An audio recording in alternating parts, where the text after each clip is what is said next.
Voici une question qui est très importante à considérer. Est-ce que tous les humains peuvent venir à Jésus en tout temps pour recevoir le pardon de leurs péchés? Demeurez à l'écoute. La parole de Dieu va nous donner une réponse qui pourra transformer votre vie aujourd'hui à l'émission À travers la Bible.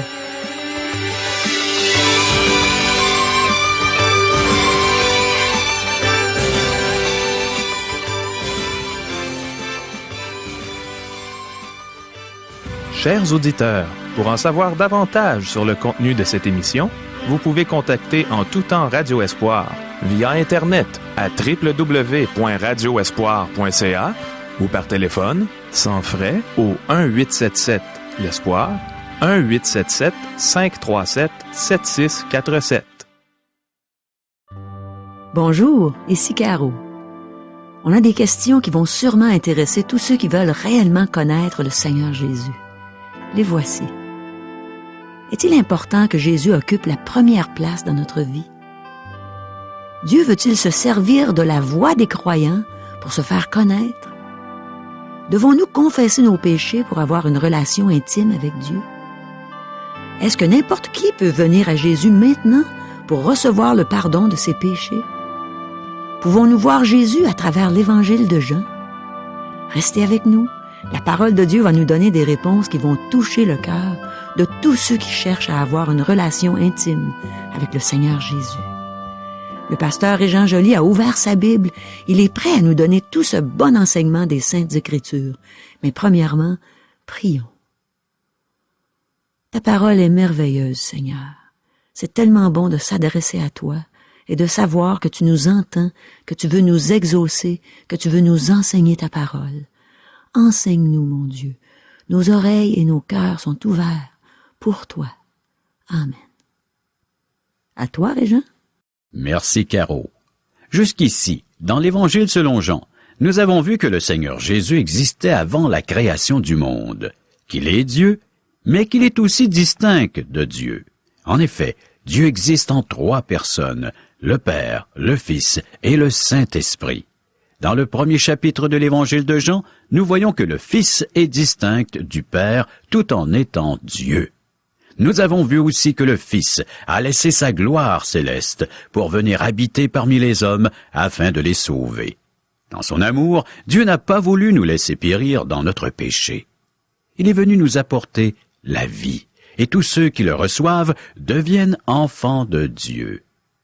Aujourd'hui, chers amis, nous allons nous arrêter sur la personne de Jean-Baptiste. Personnage qu'il ne faut pas confondre avec l'apôtre Jean, qui a écrit cet évangile. Chers amis, débutons notre lecture de l'évangile selon Jean, chapitre 1er, verset 19. Voici le témoignage de Jean lorsque les Juifs envoyèrent de Jérusalem des sacrificateurs et des Lévites pour lui demander « Toi, qui es-tu » Maintenant, l'apôtre Jean nous relate un premier incident de la vie de Jean le Baptiste. L'apôtre ne nous raconte pas la naissance de cet homme, mais nous en trouvons le récit dans l'évangile de Luc. Ici, l'apôtre nous parle de Jean-Baptiste alors qu'une délégation de Jérusalem vient enquêter à son sujet. Ils sont venus lui demander qui il est. Il va répondre qu'il faut que Jésus croisse et que je diminue. Cette question était aussi une tentation. Jean avait en effet l'occasion de se faire passer pour quelqu'un d'important. Dans l'évangile de Jean, chapitre 3, verset 30, nous lisons la réponse qu'il a donnée lorsqu'on lui a annoncé que Jésus baptisait plus de monde que lui. Il a dit, « Il faut qu'il croisse et que je diminue. » Quelle belle réponse! C'est l'attitude que tous les croyants devraient avoir au sujet de Jésus-Christ. Il faut qu'il croisse et que je diminue. Mes amis, les deux ne peuvent être à la tête. Soit que le Seigneur Jésus occupe la première place dans ta vie, soit que ce soit ton moi. Une seule personne peut avoir la première place. Si ce n'est pas le Seigneur Jésus qui croit dans ta vie, alors c'est l'inverse qui se produit. Notez la réponse de Jean le Baptiste au chef religieux. Verset 20. Il déclara, et ne le nia point, il déclara qu'il n'était pas le Christ. La délégation avait probablement suggéré que Jean était peut-être le Messie attendu. En effet, les Juifs attendaient la venue d'un sauveur qu'ils appelaient le Messie.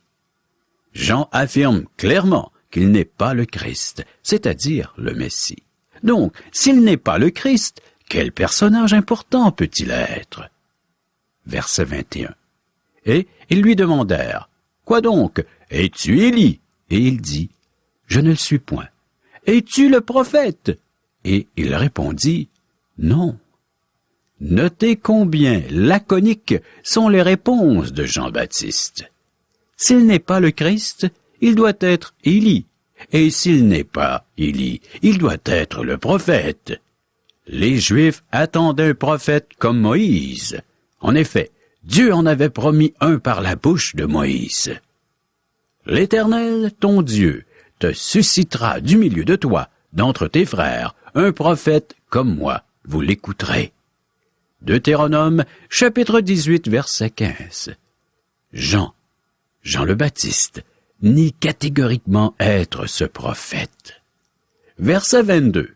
Ils lui dirent alors, « Qui es-tu? » afin que nous donnions une réponse à ceux qui nous ont envoyés. « Que dis-tu de toi-même? » Les sacrificateurs et les Lévites insistent afin de savoir qui est Jean-Baptiste. Donc, celui-ci s'identifie. Verset 23. « Moi, dit-il, je suis la voix de celui qui crie dans le désert. Aplanissez le chemin du Seigneur, comme a dit Ésaïe le prophète. » Jean n'est qu'une voix. Le Seigneur Jésus-Christ est la parole. Jean est la voix. C'est tout ce que Jean désire être. Il a un grand message à annoncer, un message au sujet d'un bien plus grand que lui. En fait, nous devrions être heureux de n'être qu'une voix qui proclame la gloire du Seigneur Jésus-Christ. Nous allons voir dans le texte que pour une communion avec Dieu, nous devons confesser nos péchés. Notez son message précieux. Aplanissez le chemin du Seigneur, nous dit le prophète Jean. Autrement dit, préparez-vous pour la venue du Christ, du Messie promis. Le royaume de Dieu est proche. En effet, il l'est dans la personne de son roi. Aplanir le chemin du Seigneur signifie de mettre de l'ordre dans notre vie en y faisant un nettoyage du péché. Il faut y sortir ce qui est mal et ce qui n'est pas honnête. C'est ce que nous devons faire, nous aussi. Lorsque nous faisons cela, nous ouvrons la porte à une communion intime avec le Seigneur. Si nous disons que nous sommes en communion avec lui et que nous marchions dans les ténèbres, nous mentons et nous ne pratiquons pas la vérité. 1 Jean chapitre 1er verset 6. Pour mettre notre vie en règle, nous devons confesser nos péchés tels qu'enseignés dans 1 Jean chapitre 1er versets 8 et 9. Pour laisser entrer le roi de gloire dans notre vie, il faut que nous confessions et abandonnions nos péchés. Jean a affirmé citer le prophète Ésaïe. Préparez au désert le chemin de l'Éternel, aplanissez dans les lieux arides une route pour notre Dieu. Ésaïe chapitre 40, verset 3. Chers amis, revenons à notre texte de l'Évangile de Jean, chapitre 1er, versets 24 et 25. Ceux qui avaient été envoyés étaient des pharisiens. Ils lui firent encore cette question. « Pourquoi donc baptises-tu si tu n'es pas le Christ, ni Élie, ni le prophète ?» Si Jean-Baptiste n'est aucun des prophètes attendus, alors pourquoi baptise-t-il? Versets 26 et 27. Jean leur répondit, « Moi, je baptise d'eau, mais au milieu de vous, il y a quelqu'un que vous ne connaissez pas qui vient après moi. Je ne suis pas digne de délier la courroie de ses souliers. » Aujourd'hui, nous appelons cet homme Jean-Baptiste, mais il ne faisait tout de même que baptiser d'eau. Celui dont il annonçait la venue après lui baptise de feu et d'esprit. Le feu, c'est le jugement qui frappera la terre. Le baptême de l'esprit s'est produit le jour de la Pentecôte. Je me demande si Jésus n'était pas dans la foule ce jour-là. Nous n'en savons rien, Mais la chose est possible. En affirmant qu'il n'est pas digne de délier la courroie de ses souliers, Jean se présente comme un serviteur. Il n'est pas un disciple, mais un simple serviteur. Il ne se sent pas digne de l'être, même s'il l'est de fait. Verset 28. Ces choses se passèrent à Béthanie, au-delà du Jourdain, où Jean baptisait. Dans l'introduction à l'Évangile, nous avons dit que Jean s'intéressait aux détails géographiques et à la chronologie des événements. Ici, une ville et sa région sont mentionnées. Remarquez que le verset suivant commence par « le lendemain ». Celui qui était de toute éternité et qui s'est fait chair vit maintenant dans un contexte géographique et historique. Verset 29.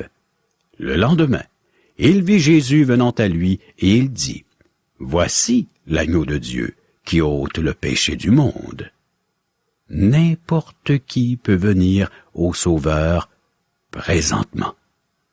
Jean désigne le Seigneur comme le Sauveur. Il n'est pas seulement le Messie, mais il est aussi le Sauveur. C'est un grand Sauveur, car il est l'agneau de Dieu. Il est un Sauveur parfait, car il ôte les péchés du monde. Il est Sauveur à perpétuité, car il ôte le péché du monde. Ce verbe est au présent. Le Seigneur Jésus ôte présentement nos péchés. N'importe qui peut venir au Sauveur présentement et lui demander de lui ôter son péché.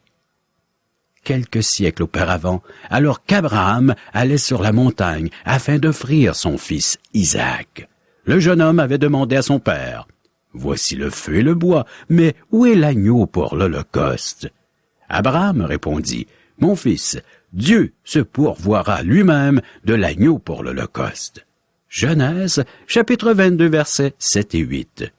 Jean nous apprend que l'agneau, c'est Jésus. Ceci démontre aussi que c'est Abel et non Caïn qui avait raison. Abel apportait un agneau comme sacrifice, alors que Caïn apportait des légumes.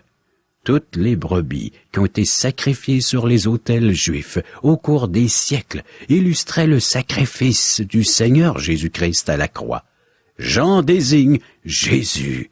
Voici l'agneau de Dieu qui ôte les péchés du monde, le seul et unique sacrifice qui peut ôter le péché du monde. Jésus seul a le pouvoir de pardonner nos péchés. Versets 30 et 31. C'est celui dont j'ai dit, « Après moi vient un homme qui m'a précédé, car il était avant moi.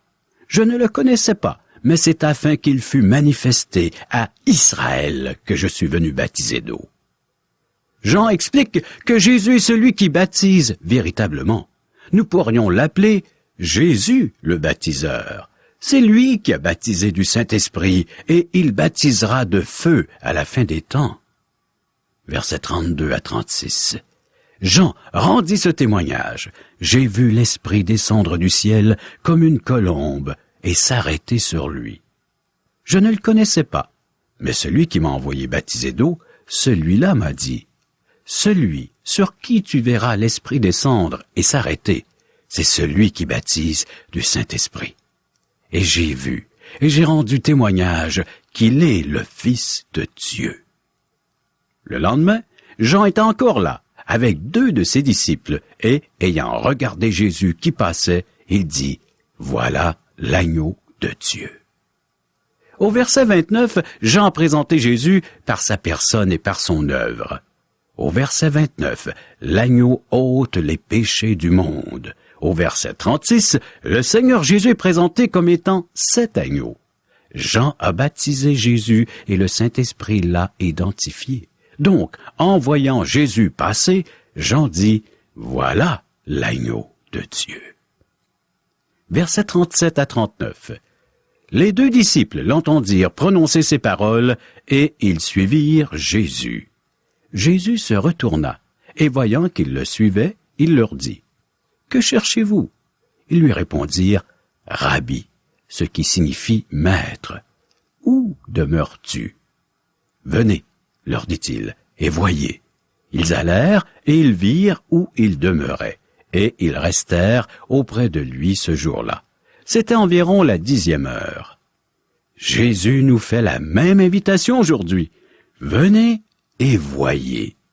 Au psaume 34, verset 8, nous lisons « Sentez et voyez combien l'Éternel est bon, heureux l'homme qui cherche en lui son refuge. » Notez aussi que l'apôtre Jean précise que cela s'est passé en soirée, environ à la 10e heure.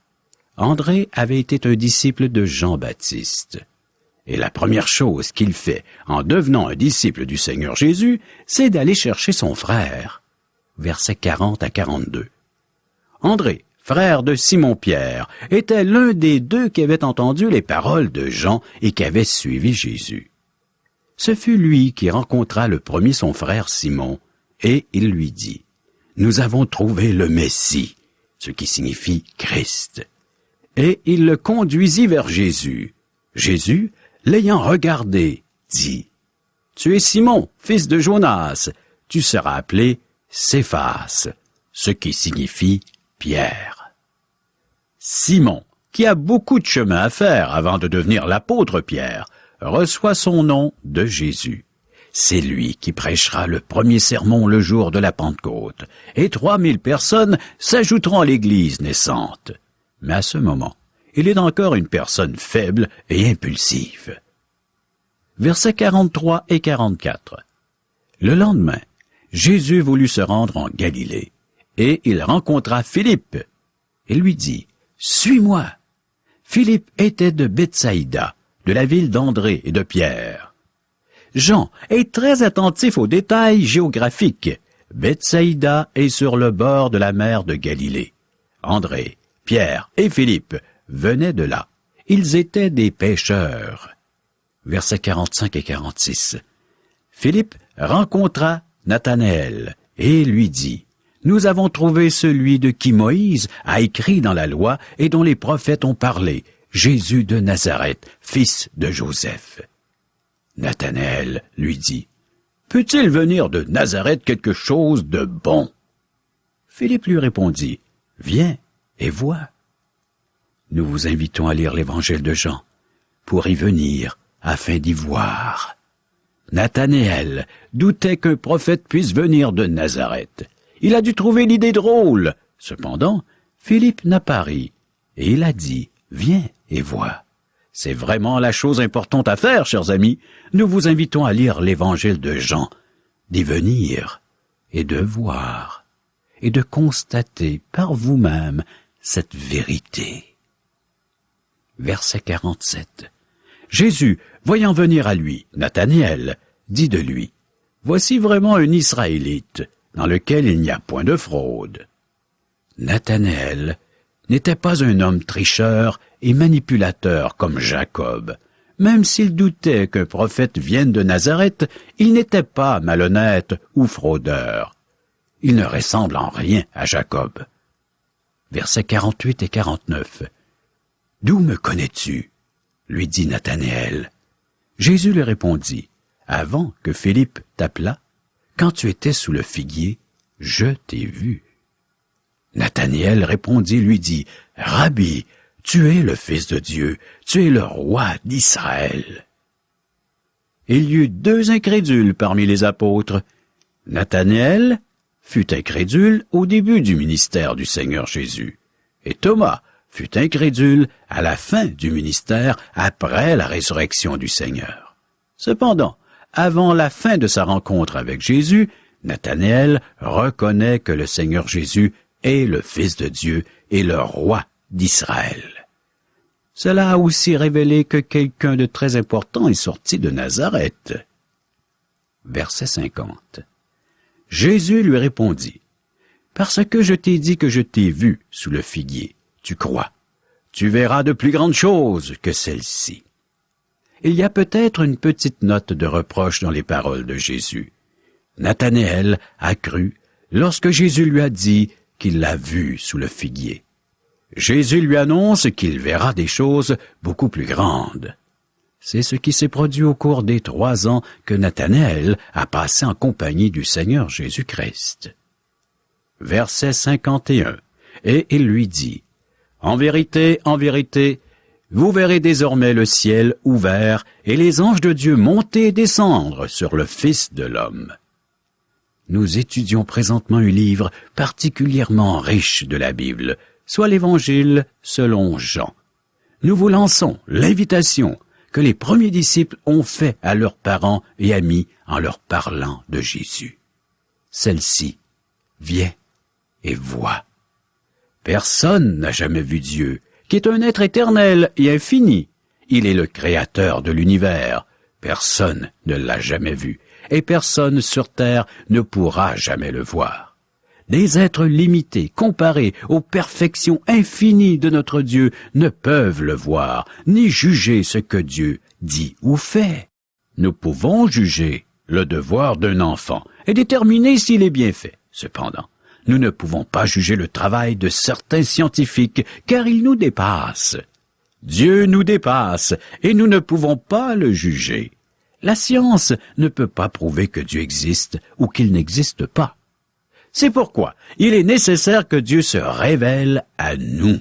Nous ne pouvons pas aller vers lui sans une intervention de sa part, mais il peut venir vers nous. C'est pourquoi le Seigneur Jésus a quitté sa gloire céleste pour venir habiter parmi nous pendant 3 ans. Dieu s'est révélé à l'humanité par des prophètes et par son propre Fils, qui seul l'a connu. La Bible contient cette révélation de Dieu, parce que Dieu s'est révélé à l'humanité au cours de son histoire. La Bible contient des noms de lieux géographiques et d'individus qui ont existé. Les interventions de Dieu sont des faits historiques. Nous pouvons regarder un plan de la Palestine et y voir les endroits où les interactions ont eu lieu, les lieux où Dieu a marché. Maintenant, nous vous invitons à venir voir par vous-même. Les personnes qui vinrent au Seigneur Jésus furent vite convaincues qu'il était le Fils de Dieu. Si vous venez à la Bible d'un cœur sincère et que vous demandez à Dieu de se révéler à vous, il le fera avec la plus grande joie. Vous me chercherez et vous me trouverez si vous me cherchez de tout votre cœur, nous dit le prophète Jérémie, chapitre 29, verset 13. Cette invitation tient toujours aujourd'hui. Venez à la parole de Dieu et voyez par vous-même. Fais de l'Éternel tes délices, et il te donnera ce que ton cœur désire. Le psaume 37, verset 4. Vous êtes invités, chers amis, à chercher et à trouver ce Dieu véritable, le seul, l'unique. Mettez-vous à la recherche de ce Dieu. Il fera pour vous de grandes choses. Commencez à investir votre temps, votre énergie, votre être entier. Ça en vaut vraiment la peine de découvrir un être infini, un être qui vous aime, qui vous chérit et veut faire de vous son bien-aimé. Il est prêt à investir tout l'être qu'il est en vous. Imaginez un être infini qui est prêt à venir habiter dans votre vie, dans votre cœur, à y faire sa demeure. Recevez-le. Laissez-le entrer en confessant votre péché, en délaissant votre péché et en l'invitant en tant que Sauveur et Seigneur de votre existence. Chers amis, préparons-nous pour la prochaine émission, Jean chapitre 1 verset 51 à chapitre 2 verset 11. Merci beaucoup, Régent. Tu as mentionné que Jean-Baptiste avait dit « Il faut que Jésus croisse et que je diminue ». Je suis certaine que c'est ce que nous devons tous dire et penser. Le Seigneur veut occuper la première place dans notre vie. Et il est en plein droit de le faire. Il est Dieu, il est notre Créateur. Quand j'ai accepté Jésus comme Sauveur et Seigneur de ma vie, je lui ai dit « Seigneur, prends tout mon cœur ». Et il l'a fait. Malheureusement, il m'arrive parfois de m'apercevoir que j'ai repris une petite partie de mon cœur. Et ça me fait beaucoup de peine. Et dès que je m'en aperçois, je le confesse à Dieu, je lui demande pardon et je le remercie pour son pardon, parce que je le sais qu'il me le donne. Ça m'a réjoui quand Régent a mentionné que peu importe qui on est, on peut venir à Jésus présentement pour qu'il ôte notre péché. Jean-Baptiste a dit « Voici l'agneau de Dieu qui ôte le péché du monde ». Il n'a pas dit qui ôtera ou qui a ôté, mais il l'a dit au présent. Ça s'applique donc au moment présent en tout temps. Dieu a pensé à tout quand il a inspiré sa parole aux écrivains de la Bible. Il a pensé à toi, mon ami. Toi qui es sur cette terre environ 2000 ans après que Jésus soit venu. Eh bien, quand on l'a crucifié sur la croix, il était en train de payer la dette de ton péché, de mon péché, quand il a dit « Tout est accompli ». Mais maintenant que la dette est payée et que tout est accompli pour que tu puisses un jour aller au ciel pour l'éternité, il te reste à prendre le cadeau qu'il t'offre. Dans l'épître de Paul aux Romains, au chapitre 3, verset 23, il est écrit que tous ont péché et sont privés de la gloire de Dieu. Eh bien, puisque tous ont péché, toi aussi tu as péché, n'est-ce pas? Moi aussi j'ai péché. Et dans la même épître, au chapitre 6, verset 23, Paul nous dit que le salaire du péché, c'est la mort, mais que le don gratuit de Dieu, c'est la vie éternelle en Jésus-Christ notre Seigneur. Notre âme est morte à cause du péché. C'est pourquoi Jésus a dit à Nicodème qu'il fallait naître de nouveau pour voir le royaume de Dieu. Mon ami, veux-tu voir le royaume de Dieu un jour? Veux-tu demeurer dans son royaume? Eh bien, c'est maintenant que tu dois prendre la décision de te repentir, c'est-à-dire de te détourner de tes péchés, de prendre une nouvelle direction et de demander à Jésus de te sauver, de te donner la vie éternelle. Il veut te l'accorder maintenant. Il veut te libérer maintenant. Cherches-tu la liberté? Est-ce que tu l'as cherché dans les voyages, dans l'achat de motos, de bateaux, dans la lecture de toutes sortes de livres? Mon ami, la liberté est en Jésus-Christ seul. Toutes ces choses te donnent un semblant de liberté, mais juste Jésus peut te donner la liberté réelle. Ne la cherche pas ailleurs. Jésus nous libère de l'esclavage du péché et il nous donne la vie éternelle. Tu ne trouveras pas la liberté dans les choses du monde. Le monde t'offre des semblants de liberté, des joies éphémères. Mais Dieu te donne la liberté, il te donne la vie éternelle. Reçois-la maintenant. Demande à Jésus de te sauver. Demande-lui ce beau cadeau.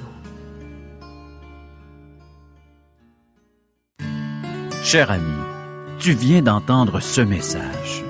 Il y a peut-être des choses plus ou moins claires à ton esprit. Nous sommes prêts à prendre du temps avec toi et de pouvoir les expliquer. Quand j'entends un message pour la première fois, c'est pas toujours clair pour moi. J'ai besoin d'être éclairé de nouveau. Et c'est comme ça que toi, tu peux recevoir cet enseignement. Appelle-nous, il y a quelqu'un qui va te le réexpliquer, puis tu vas le comprendre. Aussi simplement que ça. Nous avons des gens disponibles en tout temps. Ils vont parler avec toi, ils vont t'expliquer les Saintes Écritures, ils vont répondre à toutes tes questions. Et tu pourras parler librement. On est là pour t'écouter. Tu peux être sûr, on va écouter ce que tu as à dire. Et si tu es souffrant, mais c'est le temps de le partager avec nous. Parce que la parole de Dieu a de belles consolations pour toi. Parle-leur à cœur ouvert. Dis-leur le fond de ta pensée. Oui. Fais-toi connaître. Et tu vas connaître en même temps ton grand Dieu, ton Dieu merveilleux. Appelle. Pour nous rejoindre, au téléphone. 1-877-l'Espoir. 1-877-537-7647. Ou à notre adresse courriel www.radioespoir.ca ou à l'adresse postale. Radio Espoir, casier postal 34 143, Charlesbourg, Québec, G1G 6P2. Bonne fin de semaine à tous. Et à lundi.